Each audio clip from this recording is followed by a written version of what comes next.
Hai, bertemu kembali dengan saya, Ibu Esther Feni, dalam video pembelajaran PPKN kelas 10 bab 6. Pada bab 6, kita akan mempelajari mengenai ancaman terhadap negara dalam bingkai Bhinneka Tunggal Ika. Nah, pada bagian ini kita akan mempelajari bagian A dulu tentang ancaman terhadap integrasi nasional. Kalian tentu pernah melihat peta dunia kan? Dalam peta tersebut, kalian dapat melihat posisi Indonesia yang berada di tengah-tengah dunia. Dilewati garis khatulistiwa, diapit oleh dua benua yaitu Asia dan Australia, serta berada di antara dua samudra yaitu Samudra Hindia dan Samudra Pasifik. Kondisi tersebut menunjukkan bahwa wilayah Indonesia berada pada posisi silang yang sangat strategis. Namun, perlu kalian ketahui juga bahwa posisi silang negara Indonesia tidak hanya meliputi aspek kewilayahan saja, melainkan meliputi pula aspek-aspek kehidupan sosial. Antara lain, penduduk Indonesia berada di antara daerah berpenduduk padat di utara dan daerah berpenduduk jarang di selatan. Ideologi Indonesia terletak antara ideologi komunisme di utara dan liberalisme di selatan. Lalu demokrasi Pancasila berada di antara demokrasi rakyat di utara, tepatnya Asia Daratan Utara, dan demokrasi liberal di selatan. Ekonomi Indonesia juga berada di antara sistem ekonomi sosialis di utara dan ekonomi kapitalis di selatan. Selain itu, masyarakat Indonesia berada di antara masyarakat sosialis di utara dan masyarakat individualis di selatan. Kebudayaan Indonesia berada di antara kebudayaan timur di utara dan kebudayaan barat di selatan. Lalu, sistem pertahanan dan keamanan Indonesia berada di antara sistem pertahanan kontinental di utara dan sistem pertahanan maritim di barat, selatan, dan timur. Posisi silang Indonesia tersebut merupakan sebuah potensi sekaligus ancaman bagi integrasi nasional. Dikatakan sebuah potensi karena akan memberikan dampak positif bagi kemajuan bangsa Indonesia.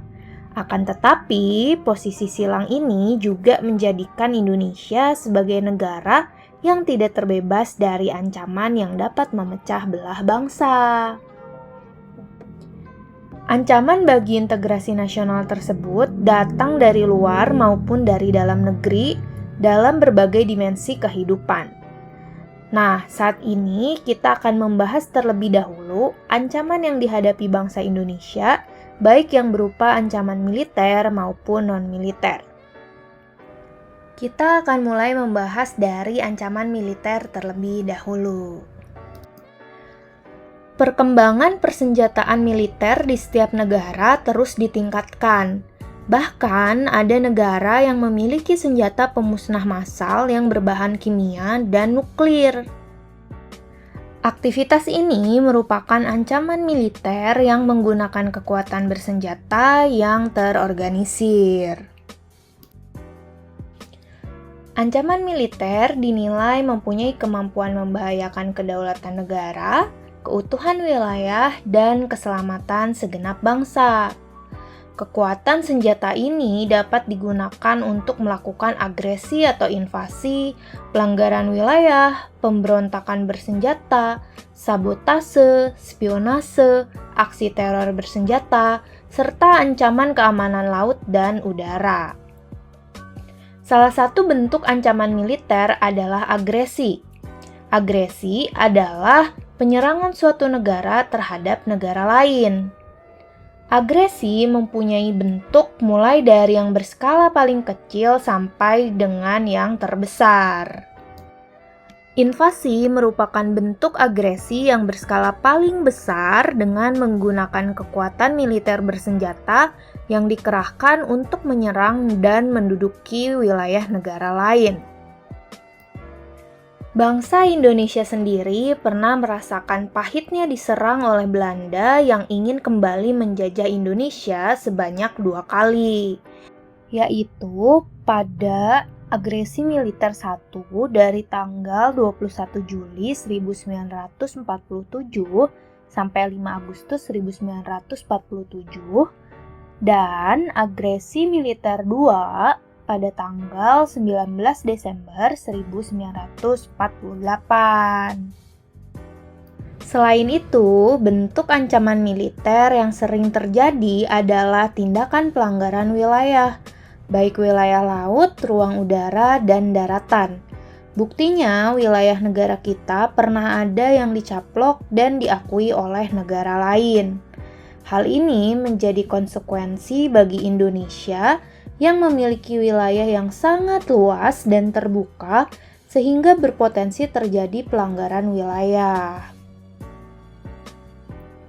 Pemberontakan bersenjata juga menjadi ancaman militer yang harus serius ditangani oleh bangsa Indonesia. Pada dasarnya, pemberontakan bersenjata yang terjadi di Indonesia merupakan ancaman yang timbul dan dilakukan oleh pihak-pihak tertentu di dalam negeri. Namun, tidak menutup kemungkinan pemberontakan bersenjata tersebut disokong oleh kekuatan asing baik secara terbuka maupun secara tertutup.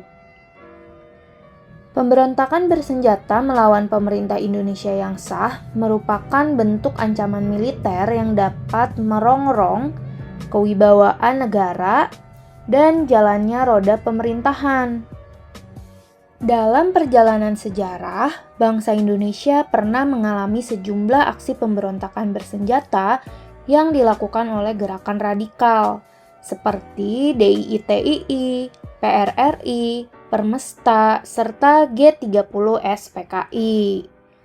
Sejumlah aksi pemberontakan bersenjata tersebut tidak hanya mengancam pemerintah yang sah, tetapi juga mengancam tegaknya Negara Kesatuan Republik Indonesia yang berlandaskan Pancasila dan Undang-Undang Dasar Negara Republik Indonesia tahun 1945. Ancaman lainnya berupa sabotase. Sabotase adalah tindakan perusakan yang dilakukan secara terencana, disengaja dan tersembunyi terhadap peralatan, personel, dan aktivitas dari bidang sasaran yang ingin dihancurkan yang berada di tengah-tengah masyarakat.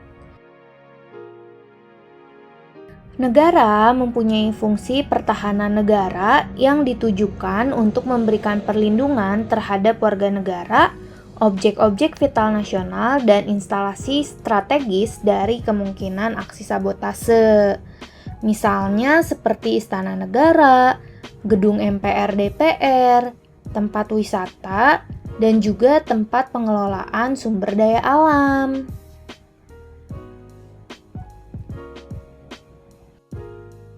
Berikutnya adalah spionase. Spionase merupakan kegiatan yang biasanya dilakukan oleh agen-agen rahasia dalam mencari dan mendapatkan rahasia pertahanan negara dari negara lain. Kegiatan spionase dilakukan secara tertutup dengan menggunakan kemajuan ilmu pengetahuan dan teknologi. Karena kegiatan ini tidak mudah dideteksi, maka spionase merupakan bentuk ancaman militer yang memerlukan penanganan secara khusus untuk melindungi kepentingan pertahanan dari kebocoran yang akan dimanfaatkan oleh pihak lawan. Kemudian ada juga ancaman berupa aksi teror bersenjata. Aksi teror ini merupakan bentuk kegiatan terorisme yang mengancam keselamatan bangsa dengan menebarkan rasa ketakutan yang mendalam serta menimbulkan korban tanpa mengenal rasa kemanusiaan. Sasaran aksi teror bersenjata dapat menimpa siapa saja sehingga sulit diprediksi dan ditangani dengan cara-cara biasa.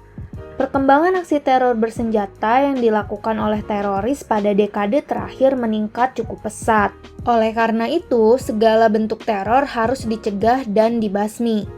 Selanjutnya, gangguan keamanan di laut dan udara juga perlu mendapat perhatian. Gangguan di laut dan udara merupakan bentuk ancaman militer yang mengganggu stabilitas keamanan wilayah nasional Indonesia.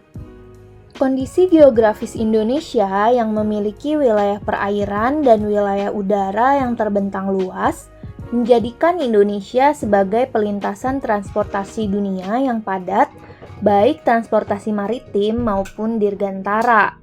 Hal ini berimplikasi terhadap tingginya potensi gangguan ancaman keamanan laut dan udara. Adapun bentuk-bentuk gangguan keamanan di laut dan udara yang harus mendapat perhatian dalam penyelenggaraan pertahanan negara yaitu pembajakan atau perompakan, penyelundupan narkoba, penyelundupan senjata, amunisi, bahan peledak atau bahan lain yang dapat membahayakan keselamatan bangsa, penangkapan ikan secara ilegal, serta pencurian kekayaan di laut dan pencemaran lingkungan. Sekian video pembelajaran kita kali ini. Mudah-mudahan kalian dapat memahami ancaman-ancaman yang dapat mengganggu integrasi nasional. Sampai bertemu pada video pembelajaran berikutnya. Jangan lupa untuk subscribe, like, share, dan komen untuk mendukung channel ini.